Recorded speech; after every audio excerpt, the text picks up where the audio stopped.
ও নেতা থেকে অভিনেতা, আমার স্টাইলে সবাই ফিদা।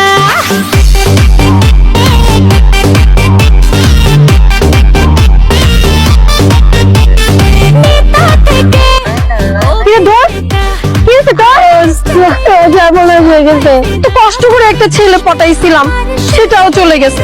সবাই কি আর সজলের মতো যে পটানোর আগেই পটে যায়? তুই তো দেখি এখনো ব্যাগ ডেটেই আছিস। হ্যাঁ, ছেলে পটানো কোনো ব্যাপার হলো নাকি? তোর জন্য ইজি হতে পারে, সবার জন্য ইজি না। এই ভার্সিটির অনেক ছেলে আমার জন্য পাগল, বুঝছিস? আমি চাইলে এখন এই মুহূর্তে তোদের সামনে ছেলে পটায় রাখাতে পারি। দেখ মামা, ভাও পেঁচাল বাদ দিয়ে পারলে এখনই পটায় রাখ। ঠিক আছে, বল কাকে পটাবো? যাকে বলবি তাকে পটায় দেখাবো। তুই যে দেখছো ফর্মাল করে ছেলেটা যে আসতেছে, পারলে ওকে পটায় দেখা। ওকে ঠিক আছে, আমি আসতেছি, তোরা ওয়েট কর। দেখ এই ফর্মাল, এই যে ফর্মাল,